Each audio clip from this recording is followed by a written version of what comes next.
Baik, assalamualaikum warahmatullahi wabarakatuh. Perkenalkan, nama saya Triananda Rizky Adi Putra dari kelas MB 4604 dan juga dari kelompok 1 kelas matematika ekonomi dan bisnis. Kali ini saya ingin memaparkan materi mengenai matriks. Apa sih matriks itu? Matriks adalah susunan bilangan-bilangan yang terdiri atas baris-baris dan kolom-kolom. Jadi untuk barisnya itu yang di sini A11, A12 sampai A1 ke N. Untuk yang kolom itu yang A11, A21 sampai AM1 ini. Ordo ini maksudnya adalah dimensi dari matriksnya. Silakan 3x3 ataupun 2x2. Selanjutnya matriks transpos. Matriks transpos adalah matriks baru yang elemen baris dan kolom yang merupakan elemen kolom dan baris matriks sebelumnya.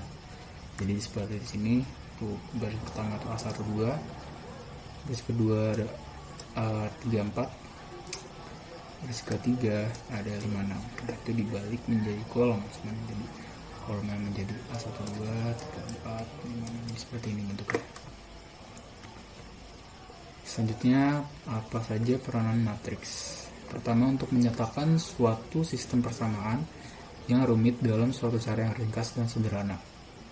Kedua, memberikan cara yang cepat untuk menentukan apakah suatu persamaan terdapat pemecahan sebelum dicoba. Ketiga, memberikan sarana penyelesaian sistem persamaan.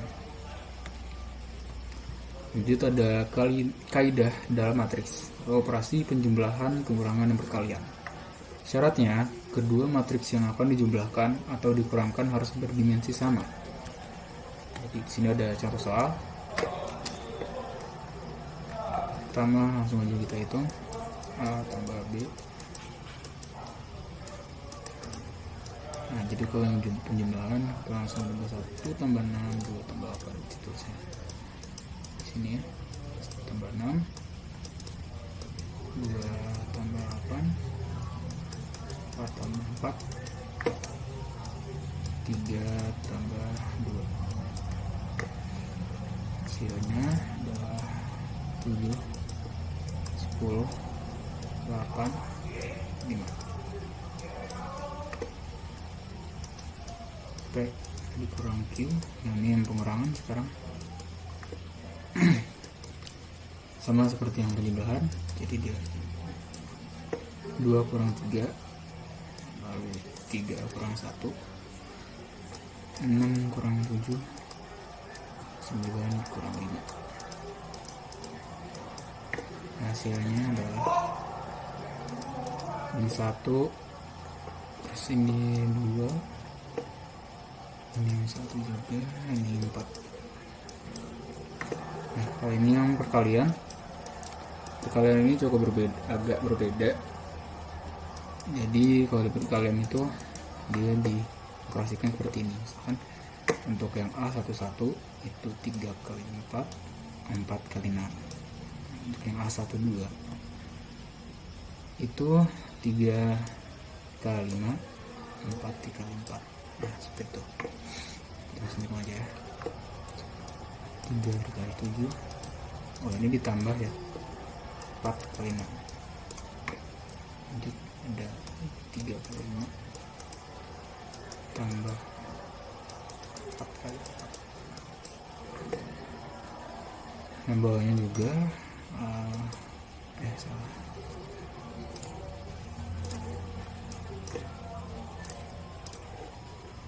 1 kali 7 tambah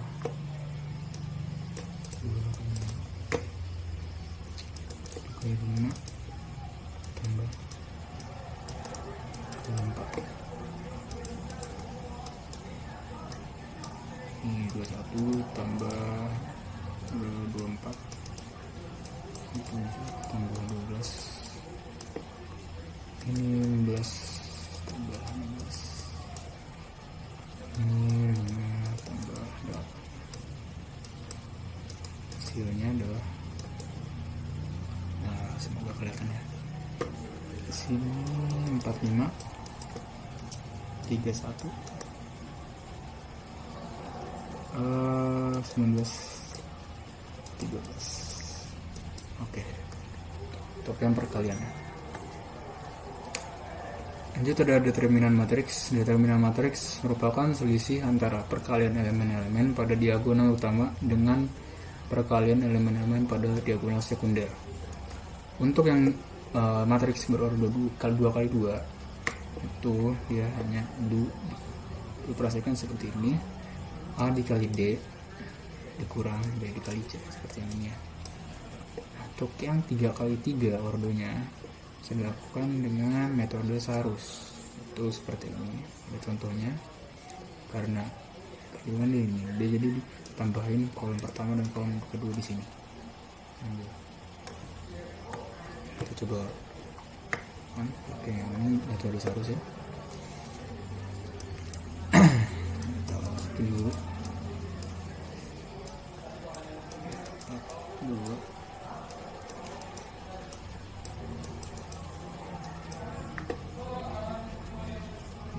Tambahin dulu.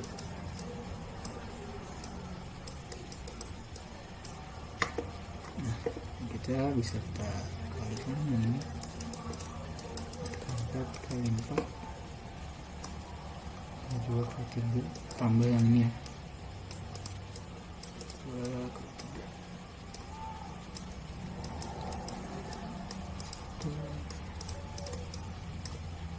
3 selanjutnya naik ini berkurang.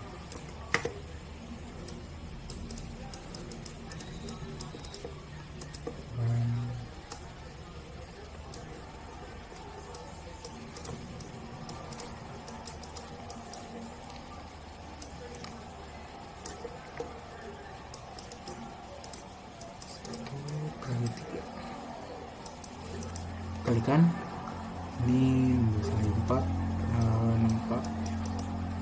tambah 18 10 5 60 4 16 kurang 12 4 tambah 18 sama 10 28 tambah 4 itu seperti itu aja lah.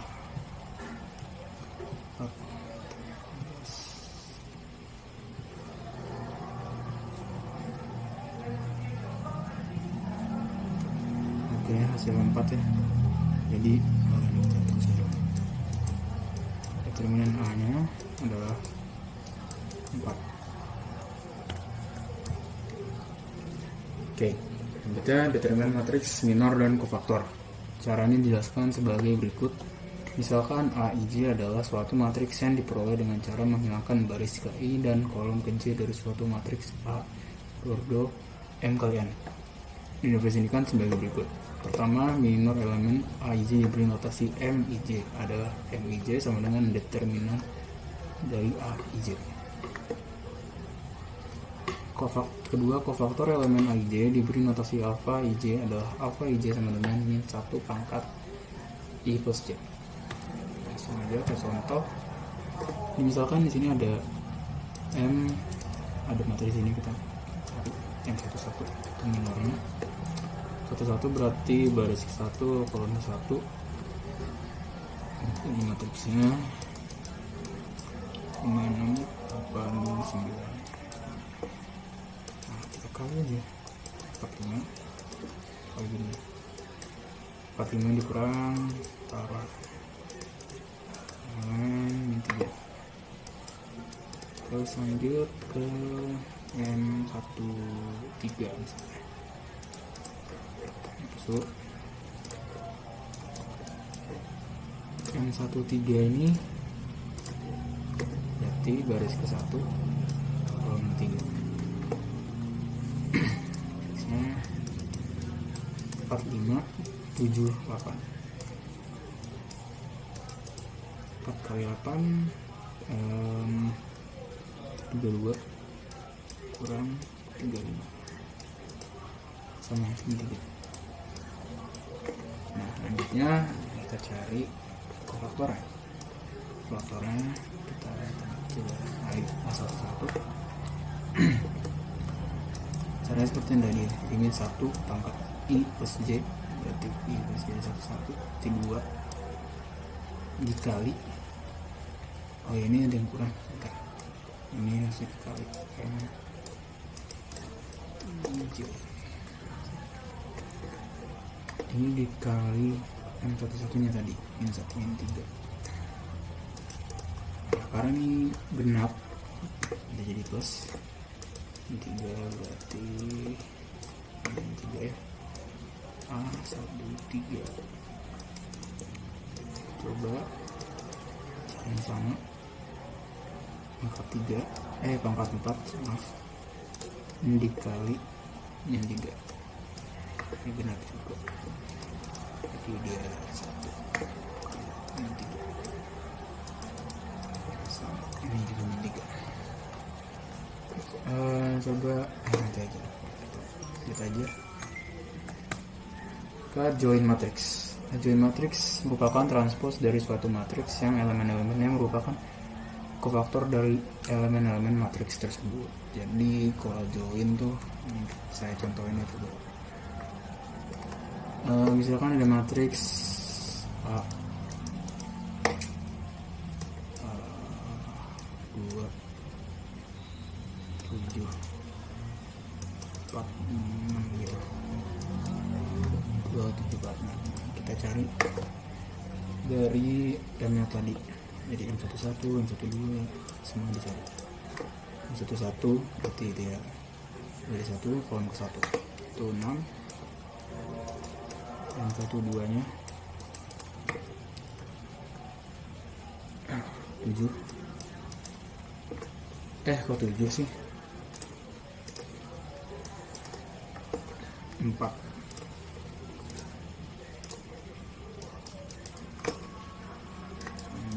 M21 baris kedua kolomnya 1 baru 3, M22 itu baris kedua kolom kedua, triknya kita cari A, salah A11 1 ini 2 kali 6 plus ya, A12 1, nah ini kan ganjil ya. Nah kalau ganjil 4 di sini, tapi min 1 kali min 1 plus kali min 1 lagi min 4. Jadi kalau yang ganjil itu minus hasilnya dari min 1 ini, kalau yang genap itu hasilnya plus. Ada 21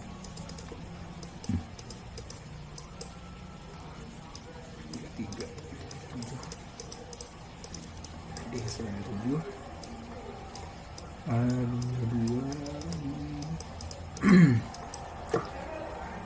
4 kali 2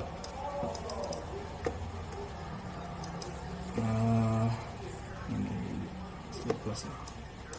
Nah jadi ini bentuk baru kan, jadi A hijau baru, yaitu satu-satunya 6, 1-2 nya 4, iya benar, ini 7, ini 2. Nah karena adjoin tadi sebelum adjoin tuh dia adjoin A sama dengan A J aksen yang ditranspos. Oke, ini tinggal ditransporin hasilnya itu 6 min 4, ini min 7 ya, min 7 2, kayak gitu guys. Selanjutnya matriks inverse. Inverse matriks adalah kebalikan atau inverse dari sebuah matriks yang apabila matriks tersebut dikalikan dengan inverse-nya akan menjadi matriks identitas. Sini ada contoh inverse matriks A yang berorder 2 kali 2. Nah ini A ditandai dengan pangkat min 1, jadi rumusnya itu 1 per determinan A. dari matriks 2x2. Ini udah dibentuk gitu sih, seperti ini. Kalau yang 3x3 itu dari adjoint nya. Kita coba yang ini. Ini ada yang 2x2. Yang tadi langsung aja. Hanya satunya 1 per determinan itu determinan A ya. Harus cari determinan A dulu. Determinan A nya bentar.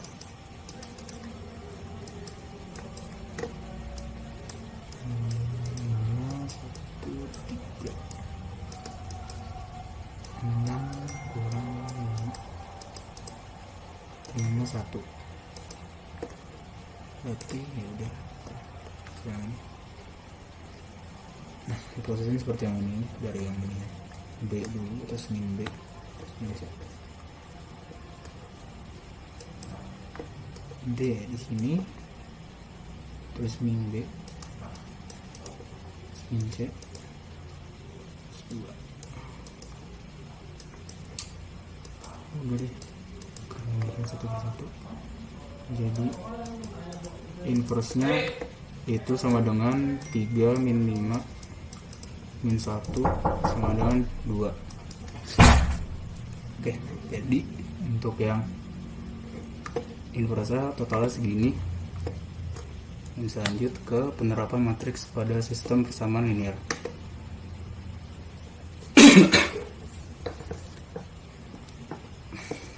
Nah, kalau yang spell ini kan dia beda gitu kak, jadi kayak ada fungsi gitu. Kita harus pisahin dulu ke seperti ini. X min Y sama dengan 2x plus Y sama dengan 1. Kita pisahin jadi gini. Ini kan 1 kali X sama 1 kali juga. Ini 2 kali X 1 kali Y sama dengan 2 dan 1. Nah, kita pisahnya tuh gini.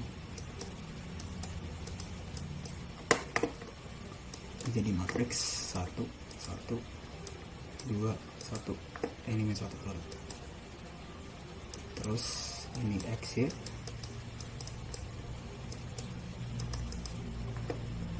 Ini 2 1. Itu kita bisa yang ini A sabar.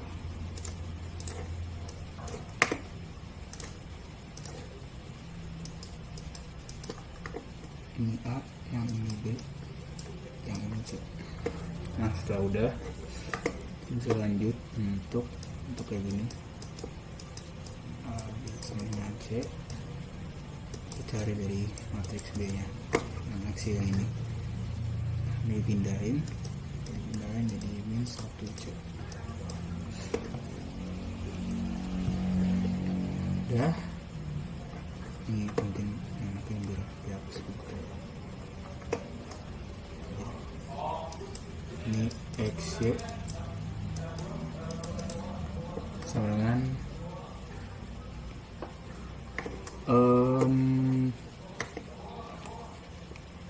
kita cari dulu inverse nya. Jadi untuk inverse nya ini kan 1 min 1 2 1. Kita cari yang tadi nih.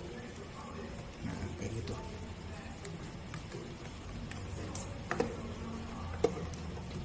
Kalau misalkan determinan dari 1 min 1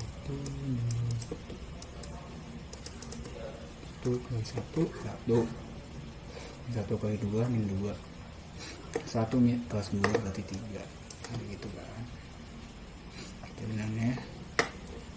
Berarti untuk matriksnya sendiri itu tinggal kita balik min 1 nya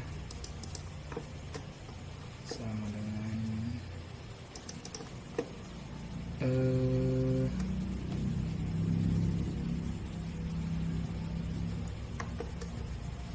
1 per 3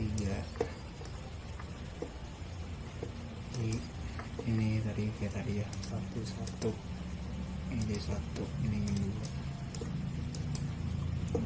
itu guys. Dia temuin itu bentuknya seperti ini, 3 1 1 min 2 1, ini jangan lupa yang di sini C-nya 2 1. Terus tinggal kita kali, ini kan udah bentuk kayak gini, harus kali.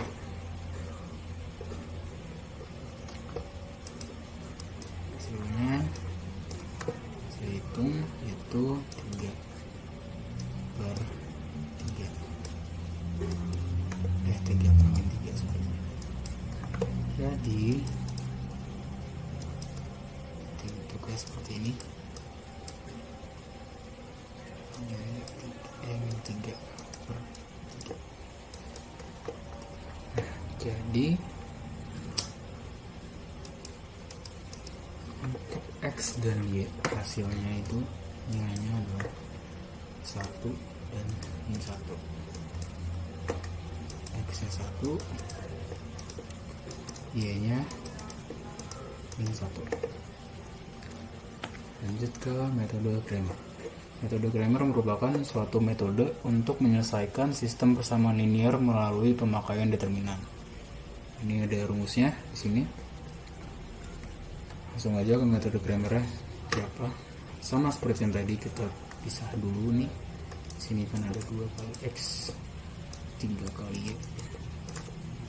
Ini 1 kali X, ini 2 kali Y. Ini min 13 4. Nah, udah bentuk X jadi ini itu 32 X Y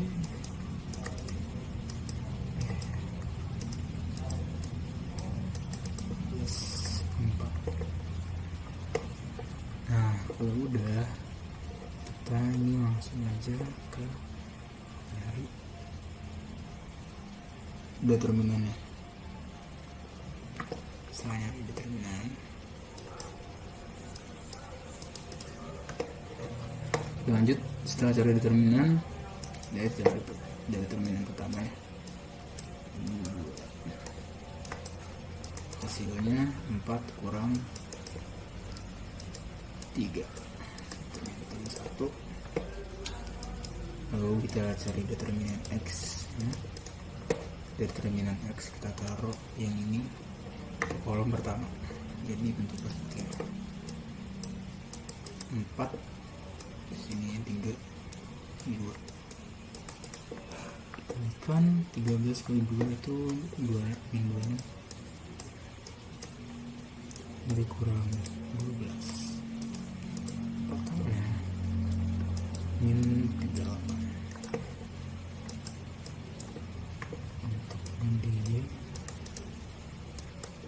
Yang ini tadi yang C kita masukin ke kolom kedua, jadi 21 min 13 4 24 8 kurang 13 ya, berarti 21. Udah setahun X nya X berarti X nya min 38 1 ya, min 38.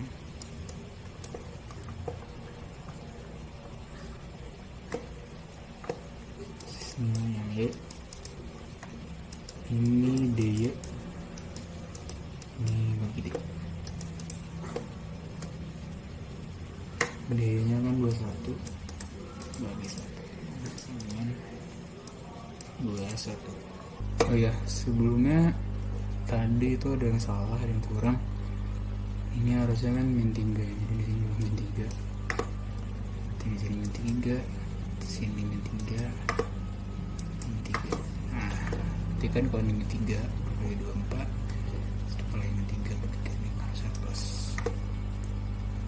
juga ini harusnya min 12 ketemu min jadi plus, total bukan 38 tapi min 14. Kalau ini benar, ini 7, jadi ini salah. Ini tinggal kita ganti aja sih, ini 7 bukan 1 tapi ini 3. Kalau yang ini harusnya min 14 dibagi 7 itu min 2, jadi nilai X nya itu min 2, nilai Y nya ada 3. Jadi itu aja sih yang kurang. Mungkin itu saja, sekian dari saya, kurang lebihnya mohon maaf. Ini sih, terima kasih banyak. Assalamualaikum warahmatullahi wabarakatuh. Assalamualaikum warahmatullahi wabarakatuh. Perkenalkan, nama saya Teuku Gana Valgren dengan NIM 1401220285. Saya akan menjelaskan tentang model bunga majemuk dan fungsi pertumbuhan. Bunga majemuk prinsipnya diberikan berdasarkan model awal dan akumulasi dari bunga periode sebelumnya, sehingga besar bunga setiap periode tidak sama. Jadi bisa kita simpulkan bunga majemuk adalah bunga yang dihitung berdasarkan pokok awal, yang juga mencakup semua bunga akumulasi dari deposito atau pinjaman periode sebelumnya. Rumus bunga majemuk. Jadi di sini ada contoh soal. Budi menabung sebesar 300.000 dengan bunga majemuk 5%. Tentukanlah saldo tabungan Budi setelah 3 tahun. Jadi keterangan P itu nilai awal, Fn nilai akhir, I-nya itu suku bunga. Jadi pembahasan untuk soal yang tadi di tahun pertama atau F1, nilai awal itu P plus nilai awal P dikali suku bunga I. Jadi P plus P kali I. P-nya itu 300.000, I-nya itu 5%. Jadi 300.000 ditambah 300.000 dikali 5%.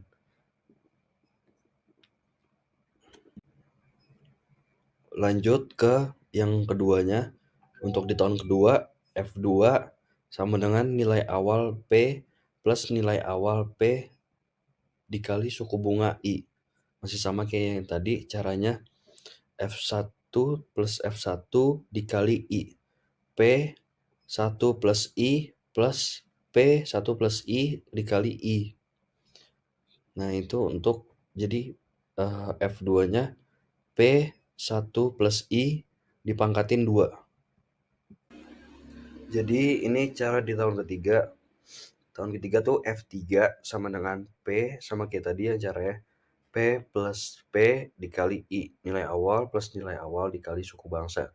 Sama dengan F2 plus F2 atau di tahun kedua dikali I suku bangsanya sama dengan P1 plus I pangkat 2 plus P1 tambah I pangkat 2 dikali I. Terus sama dengan P1 tambah I dipangkatin 2, terus di yang samping 2-nya 1 plus I. Terus F3 tahun ketiga sama dengan nilai awal 1 plus suku bangsa dipangkatin 3 karena tahun ketiga. Jadi dilanjutin yang tadi, rumusnya itu sebenarnya dibagi N sama dengan P 1 plus I. Jadi dilanjut lagi N. Jadi N-nya itu tahunnya dibagi P-nya itu nilai awal. Jadi F3 sama dengan tadi Budi. Ya, jadi dilanjut lagi 300.000 rumus terus 1 plus dibagi 5% itu suku bunganya. Terus habis itu ya jadi dilanjut lagi tahun rumus. Jadi F3 sama dengan 300.000 plus 300.000 dikali 1. Ya jadi dilanjut lagi 1 plus rumus 0,05. Jadi 5% dibagi desimalin terus dipangkatin 3. Habis itu F3 tahun ya jadi dilanjut lagi 300.000 rumus itu hasilnya dibagi, yang tadi di atas 1,05 dipangkatin 3. Ya terus jadi dilanjut F3 lagi sama rumus 300.000 dibagi hasilnya 1,150. Ya jadi dilanjut lagi rumus dibagi terakhirnya tinggal dikali aja 300.000 dikali 1 koma ini ya, jadi dilanjut lagi rumus dibagi 47.287,5. Rumus bunga majemuk. Jadi jika dalam 1 tahun pokok dan bunga dibayarkan sebanyak M atau frekuensi pembayaran, jadi sebanyak berapa kali, maka akan bernilai F sama dengan, ini rumusnya, F sama dengan P1 plus I atau M dipangkatin MN. Jadi P-nya itu nilai awal 1 plus suku bunga, M itu berapa kali dia bayar frekuensi pembayaran, terus dipangkatin frekuensi pembayaran, N-nya itu jumlah periode yang udah dia lakukan. Jadi ada contoh soal tentang bunga majemuk. Ini soalnya, bila diketahui modal pinjaman yang berjumlah 2 juta memiliki bunga majemuk sebesar 4% per bulannya dan wajib dibayar setiap bulan, maka dalam waktu 2 tahun berapakah modal pinjaman akhirnya? Jadi ini pembahasan dari soal yang tadi. Jadi kita tulis dulu, diketahui P atau nilai awalnya itu 2 juta, terus I sama dengan atau suku bunga sama dengan 4% per bulan. Lalu kita desimalkan jadi 0,04 per bulan. Lalu N ini itu bertahunnya jadi 2 tahun, tadi di soalnya 2 tahun, terus M ini selama 12 kali. Pembahasan, jadi rumusnya itu F sama dengan P1 plus I atau M pangkat MN. Jadi F sama dengan 2 juta dikali 1 plus bulannya tadi 0,04 dibagi 12. Terus pangkatin 12 dikali 2. Karena 2 tahun. Lalu 2 juta dikali 1 plus 0,03. Ini kan hasil dari 0,04 dibagi 12, jadi 0,03 dipangkatin 24, 12 kali 2. Terus 2 juta hasilnya jadi yang tadi 1,003 dipangkatin 24. Lalu hasilnya 2 juta, ini hasilnya 1,07453951913. Hasil dari semuanya 2.149.079,03. Jadi ini hasil modal akhirnya. Rumus bunga majemuk. Jadi jika pokok dan bunga dibayarkan secara kontinu sepanjang tahun, yaitu menjadi tak hingga, maka diperoleh F sama dengan P kali E pangkat I kali N. Jadi keterangannya itu nilai awal itu P, nilai akhir itu F, suku bunga I, terus habis itu N itu jumlah periode, terus habis itu M itu frekuensi pembayaran. Nah, E-nya itu apa sih? E-nya itu bilangan dasar logaritma natural. Jadi itu emang udah pasti 2,7182 itu angkanya. Contoh soalnya. Jadi ini ada Dina menyimpan uang di bank sebesar 8 juta dengan bunga 4%. Diketahui bahwa banknya memajemukkan bunga secara kontinu. Berapa jumlah uang Dina setelah 2 tahun? Pembahasannya jadi F sama dengan P kali E pangkat I kali N.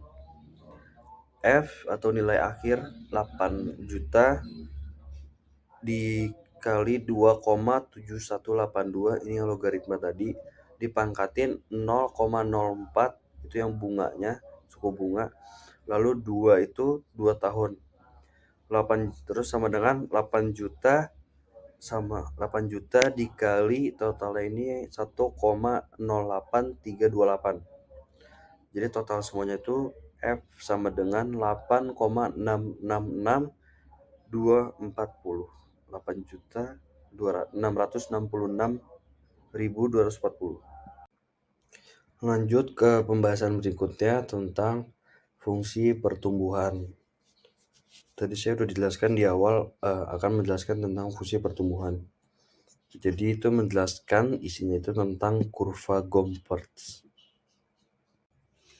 Jadi ini kurva Gompertz itu rumusnya N sama dengan C kali A pangkatin R pangkat T.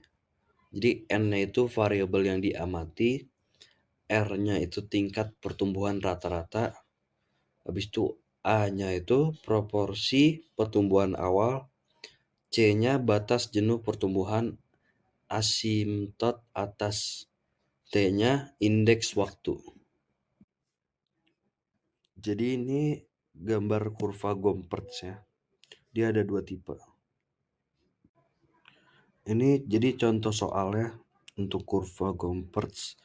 Sebuah restoran di Bandung mempekerjakan 30 orang karyawan. Pada permulaan operasinya, karena usahanya berkembang, jumlah karyawan yang dipekerjakan meningkat rata-rata 20% per tahun.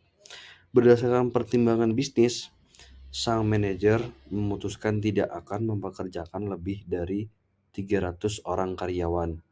Bentuklah persamaan penggunaan tenaga kerja di restoran ini dalam hubungannya dengan perkembangan waktu. Berapa jumlah karyawan yang dipekerjakan setelah restoran tersebut beroperasi 5 tahun. Jadi di sini pembahasannya tulis dulu diketahui, C sama dengan 300, A sama dengan 30 per 300 sama dengan 0,1. Hasilnya 0,1. Terus R sama dengan 20%. Jadi sama dengan 0,2. T-nya itu sama dengan 5. Jadi rumusnya itu yang tadi yang N sama dengan CA pangkat R pangkat T. N sama dengan 300 dikali 0,1 dipangkatin 0,2 pangkat 5. Log N sama dengan log 300 plus 0,2 pangkat 5. Log 0,1. Terus log N sama dengan 2,47712 plus 0,00032 dikali min 1. Terus log N sama dengan 2,4768. N sama dengan 299,778. Terus N sama dengan 299,8. Selanjutnya ada kurva belajar. Kurva belajar atau learning curve adalah metode yang digunakan untuk mengetahui peningkatan produktivitas secara kuantitatif. Learning curve dalam bahasa Indonesia disebutkan kurva belajar. Selain itu, kurva ini juga disebut kurva produktivitas, kurva pengalaman, terus kurva efisiensi, dan kurva biaya. Rumusnya itu kurva belajar Y sama dengan M dikurang SE dipangkatin min K kali X. Contoh soal dari kurva belajar itu suatu barang yang dihasilkan sebanyak Y unit per hari dan selama X hari kerja. Produksi dinyatakan oleh fungsi Y sama dengan 601 min E pangkat min 0,1 X. Jadi berapa unit barang yang dihasilkan per hari setelah 40 hari kerja. Ini untuk pembahasannya, jadi terus dulu diketahui Y sama dengan 601 min E pangkat min 0,1 X. X-nya itu 40. Jadi tinggal masukin aja. Y sama dengan 601 min E pangkat min 0,1. 40. Terus 601 min E pangkat min 0,1 dikali 40. Terus sama dengan 601 min E dipangkatin min 4. Hasil dari 0,1 dikali 40. Terus 601 min 0,018315. Habis itu tinggal dikaliin aja 600 dikali 0,981685. Ini hasil dari 1 min 0, habis itu 5 hasilnya itu 589,011. Terus tinggal dihilangin aja komanya. 589. Sekian dari saya, Tunggu General Valgren mengucapkan thank you.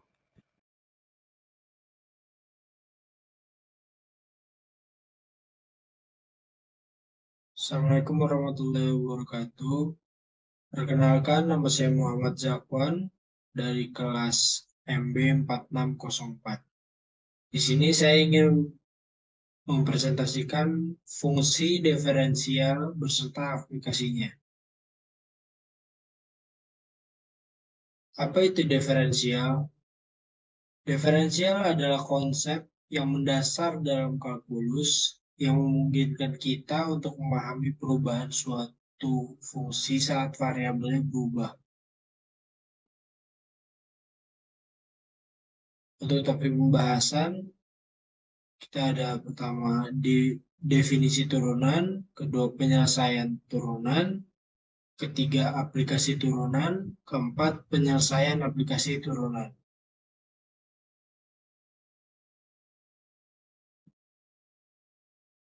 Fungsi turunan. Turunan merupakan salah satu konsep matematika yang ide atau penerapannya banyak diadopsi oleh ilmu-ilmu lain.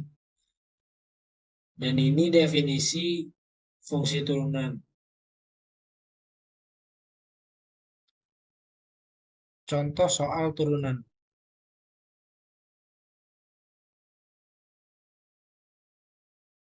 Contoh soal turunan seperti ini. Pertama ada fx sama dengan x pangkat 3 ditambah 6x pangkat 2 tambah 8. Maka turunan pertama dari persamaan ini adalah 3x pangkat 2 tambah 12x.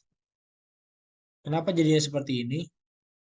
Karena pertama kita x pangkat 3, maka dari pangkatnya itu 3 dikali ke 1 dikali 1 jadinya 3x, pangkatnya dikurangin dari pangkatnya 3 jadi dikurang 1 jadinya 2, jadi 3x pangkat 2 ditambah 12x. Kenapa 12x? 12x ini dari 6x pangkat 2. 6x pangkat 2 ini pangkatnya 2 dikali dengan 6 jadinya 12.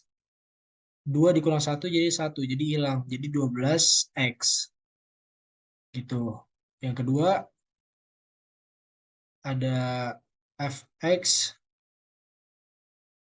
dalam kurung x pangkat 2 ditambah 4 tutup kurung dan buka kurung 3x pangkat 2 tambah 7 tutup kurung. Nah, di sini kita ada namanya rumusnya U aksen dikali V ditambah U dikali V aksen. Nah, U ini pakai yang pertama, V-nya itu untuk yang kedua. Kita cari dulu U aksen dan V aksennya. Turunan dari U sama V. Untuk turunan U-nya kita dapat 2x. Turunan pertama V-nya juga 6x. Nah, jadi tinggal kita masukin aja. Dari U aksen, turunan U-nya 2x dikali V ditambah U dikali V aksen. Jadinya 2x dikali 3 pangkat 2, 3x pangkat 2 tambah 7 ditambah 3 pangkat x pangkat 2 ditambah 4 dikali 6x. Hasilnya adalah 6x pangkat 3 tambah 14x tambah 6x pangkat 3 tambah 24x. Jadi hasil akhirnya adalah 12x pangkat 3 tambah 38x.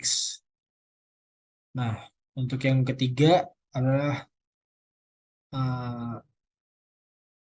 fx 3 fx sama dengan 3x tambah 1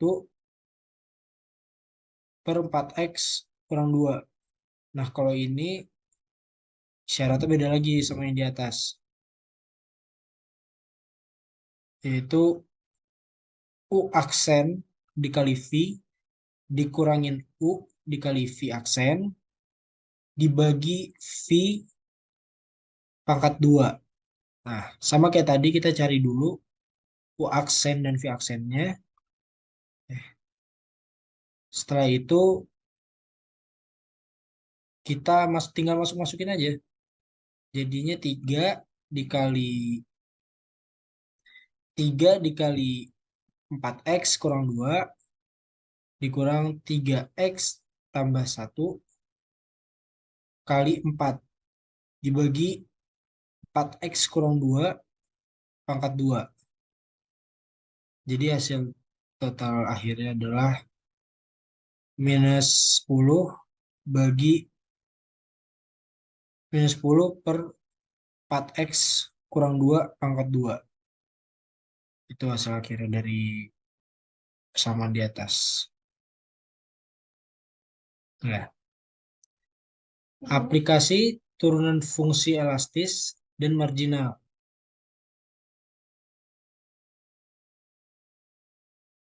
Aplikasi turunan dalam bisnis merujuk pada penggunaan konsep turunan dalam analisis dan pengambilan keputusan di lingkungan bisnis.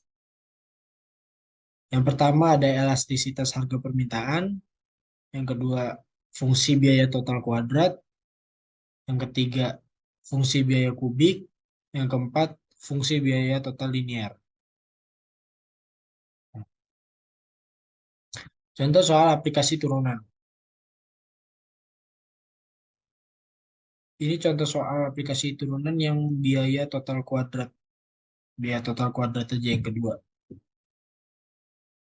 Jika diketahui fungsi biaya total sesuatu perusahaan adalah TC sama dengan 0,2 Ki pangkat 2 ditambah 500 Ki ditambah 8.000, tentukanlah A. Fungsi biaya rata-rata sama dengan AC, B. Jumlah produksi yang dihasilkan harga biaya rata-rata minimum, C. Nilai biaya rata-rata minimumnya.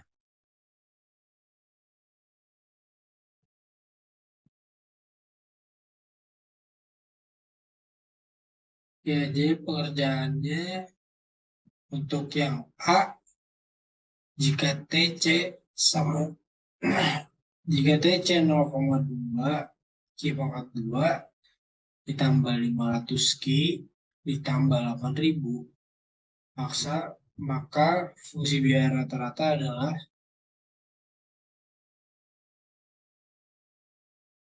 syaratnya seperti ini. AC sama dengan TC dibagi Q sama dengan TJ, tinggal kita masukin aja. Yang TC kan kita udah tahu 0,2 Q pangkat 2 ditambah 500 Q ditambah 8.000 ditambah 8.000 dibagi Q sama dengan 0,2 Q 0,2 Q ditambah 500 ditambah 8.000 per Q. Nah, untuk hasilnya jawabannya ini. Nah, kita ngerjain yang B. Yang B itu untuk mendapatkan AC minimum ada 2 syarat yang harus dipenuhi. Untuk syarat pertama, turunan pertama AC harus sama dengan 0. Nah, seperti ini. Kan kita udah ketemu AC sama dengan 0,2 Ki ditambah 500 ditambah 8.000 per Ki. Nah, sama dengan 0,2 Ki ditambah 500 ditambah 8.000 Ki pangkat min 1. Nah, untuk turunan pertamanya itu jadi 0,2 dikurang 8.000 Ki pangkat min 2. Nah, ini hasil turunan pertamanya. Nah, untuk syarat pertamanya kan AC sama dengan 0. Jadi, AC-nya kita nolin. Jadi, 0,2 dikurang 8.000 Ki pangkat min 2 sama dengan 0. Nah, ini tinggal kita pindah ruas saja. Jadi, ya 0,2 sama dengan 8.000 per Ki pangkat 2. Simbolnya lagi kita pindah ruas. Ki pangkat 2 sama dengan 8.000 per 0,2 sama dengan 40.000. Nah, 40.000 ini dari pembagian ini 8.000 bagi 0,2. Nah, setelah itu Ki sama dengan kita akarin. 40.000 akar 2 sama dengan 200. Jadi Ki-nya kita ketemu hasilnya 200. Nah, jadi kita lanjut ke syarat yang kedua. Untuk syarat pertama, kita temu Ki sama dengan 200. Syarat kedua adalah turunan kedua AC harus lebih dari 0. Nah, contohnya seperti di bawah. Dari turunan pertama, kita turunin lagi jadi turunan kedua. Turunan kedua yaitu jadinya 16.000 Ki pangkat min 3 sama dengan 16.000 per Ki pangkat 3 sama dengan Ki-nya kan kita udah tahu. Jadi kita tinggal kita masukin 16.000 per 200 pangkat 3. Jadi hasilnya 0,002. Nah, kalau kita udah nemu hasilnya kan ini lebih dari 0. Jadi kita bisa tahu kalau misalnya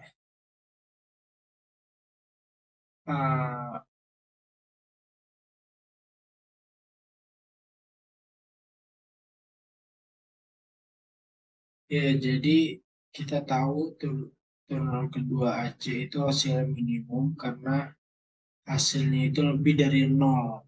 0,0002.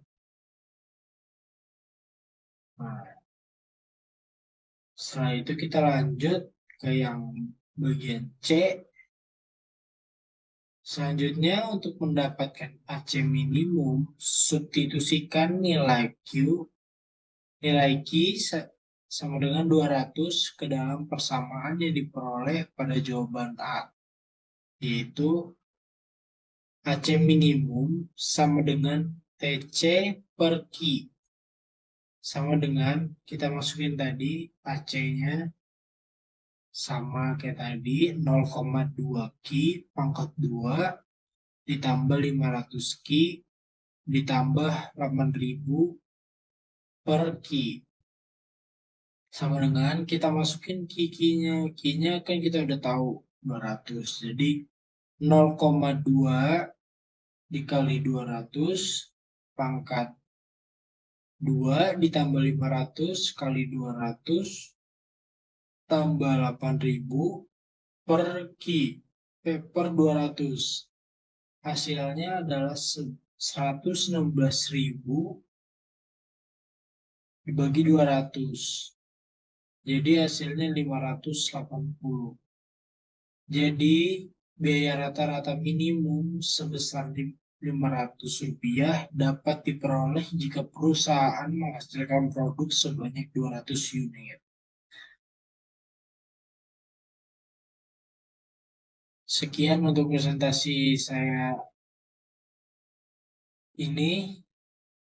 Mohon maaf bila ada salah kata. Terima kasih.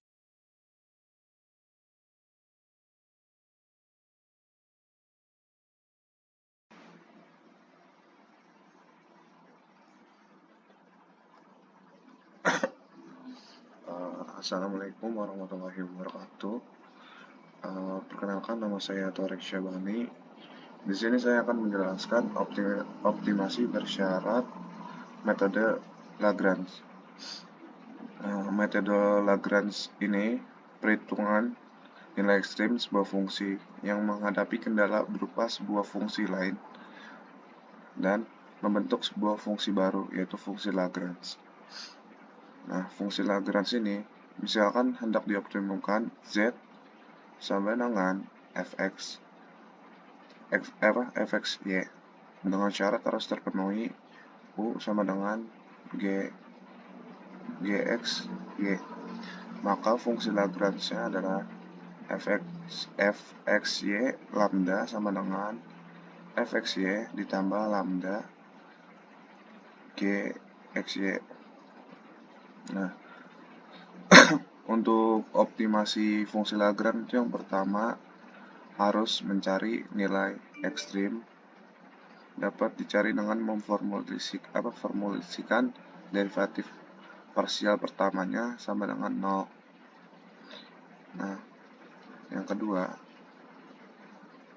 itu menentukan apakah fungsi utilitas atau fungsi tujuan maksimal. Yang ketiga, mencari nilai derivatif parsial kedua langsung dan derivatif parsial silang. Yang keempat, membentuk determinan Hessian. Nah, langsung ke contoh soal. Sebuah perusahaan akan mengalokasikan dana sebesar 600.000 untuk iklan dan penelitian. Dalam mengukur biaya iklan dan dana penelitian dirumuskan sebagai berapa ribu unit X untuk iklan dan berapa ribu unit Y untuk penelitian. Kegiatan usaha perusahaan dirumuskan sebagai fungsi penjualan F XY sama dengan 30X pangkat 4/5 Y pangkat 1/3 unit produk. Ditanyakan berapa besar penjualan maksimum dicapai karena akibat dari penggunaan barang untuk iklan dan penelitian. Yang pertama itu kita harus nyari fungsi Lagrange-nya.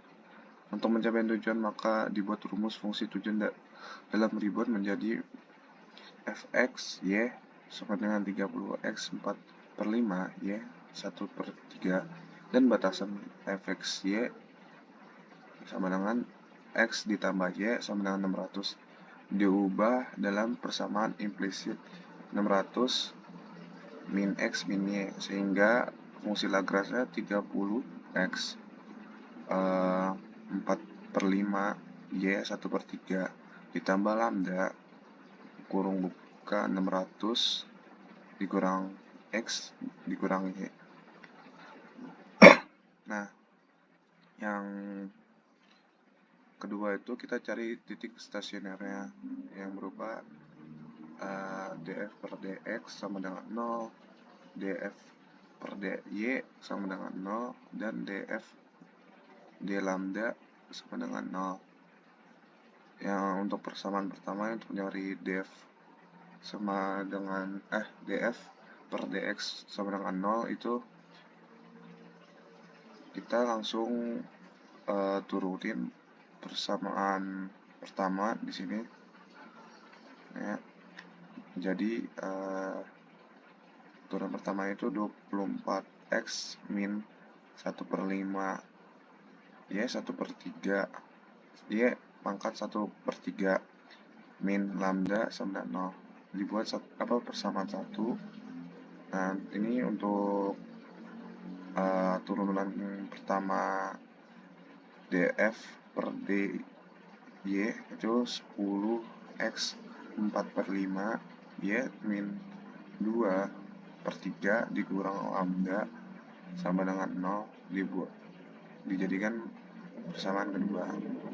Nah, untuk BF per D BF per D lambda sama dengan 0. Untuk mencari turunan pertama dari si lambda ini, itu yang pertama adalah 600 min X min Y sama dengan 0 dijadikan ini persamaan 3. Atau kalau memang susah atau ribet untuk mencari, bisa langsung ambil yang dari sini. Ini turunan pertama lambda. Setelah sudah dapat turunan pertama, itu kita ini untuk mencari X, Y, dan lambda dilakukan penggabungan persamaan bersama 1 dan 2. Yang 2 4X pangkat min 1/5 Y pangkat 1/3 dikurang 10 X 4/5 Y pangkat 1/2/3 sama 0. Bersama 3 dijadikan X 600 min Y, maka langsung disubstitusikan, dimasukkan ke persamaan yang ini. 24/600 min Y pangkat min 1/5 Y pangkat 1/3 dikurang 10 600 min Y pangkat 4/5 Y pangkat min 2/3 sama dengan 0. Maka hasilnya itu Y di sini Y bisa jadi 176,471, terus yang X 423,529, yang lambda sama dengan 40 min 154. Nah, penjualan maksimalnya pada F adalah 176,471. Ini tuh dimasukin fungsi yang awal ini. Mana sih? Nih. Ini fungsi Lagrange menghasilkan 21257.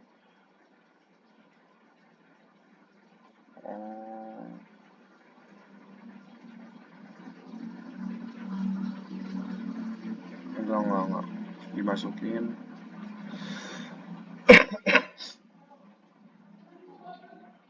Dimasukin ke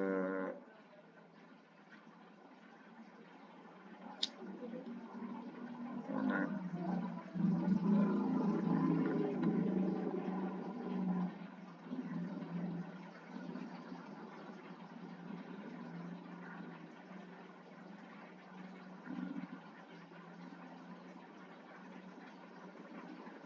Bentar ya.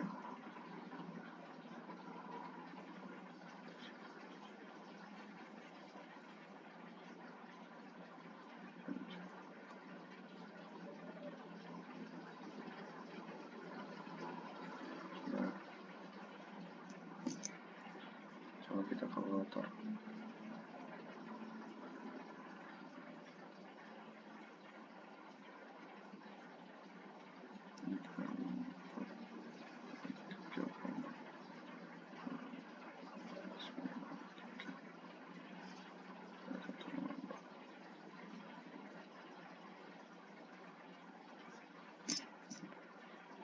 Itu dimasukin di persamaan ini. Penjualan maksimal pada F itu sebesar 21.257,812. Nah, untuk tes optimal maka dihitung nilai-nilai fx, fxx, fy, fyy, dan fxy. Terus nih yang pertama tuh fc 30x 4/5 y 1/3 dxy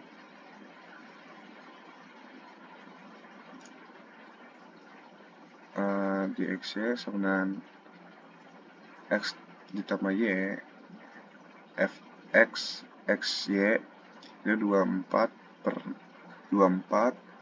per x pangkat 6/5 y 1/3 sama dengan fx-nya itu min 0,019. Nah, untuk nyari FYJ-nya ini min 20/3 dikali X 4/5 Y 5/3. Jadi FXY itu min 0,152. FXY-nya itu 8 per X 1/5 dikali X pangkat 4/5 itu jadi 0,076. Nah, untuk determinan Hessiannya ini kayak gini. Jadi langsung ini aja, rumusnya itu 2gx gy fxy dikurang g pangkat 2 fxx dikurang g x pangkat 2 fyy. Di sini jadinya 2 per 0,076 dikurang min 0,019 dikurang min 0,152 sama dengan 0,286.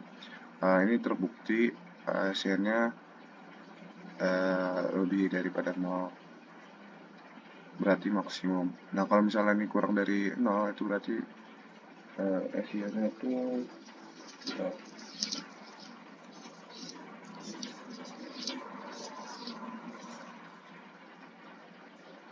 ya, kalau misalnya hasilnya lebih daripada 0 itu berarti maksimum relatif. Kalau misalnya hasilnya kurang daripada 0 berarti hasilnya itu minimum relatif. Nah, dari hasil perhitungan lambda sama dengan 40,154 juga bisa digunakan untuk memprediksi hasil penjualan atau fungsi tujuan. Sebagai contoh, anggaran atau batasan dinaikkan 1% menjadi 0,0 sehingga 6 lambda sama dengan 6 dikali 40,154 sama dengan 240,924. Perhitungan ini bisa menjelaskan prediksi penjualan naik sebesar 1,13%. Nah, itu sekian pembahasan untuk optimasi bersyarat dari saya. Kurang lebihnya mohon maaf. Kalau misalnya ada kesalahan kata atau apa, mohon dimaafkan. Wassalamualaikum warahmatullahi wabarakatuh.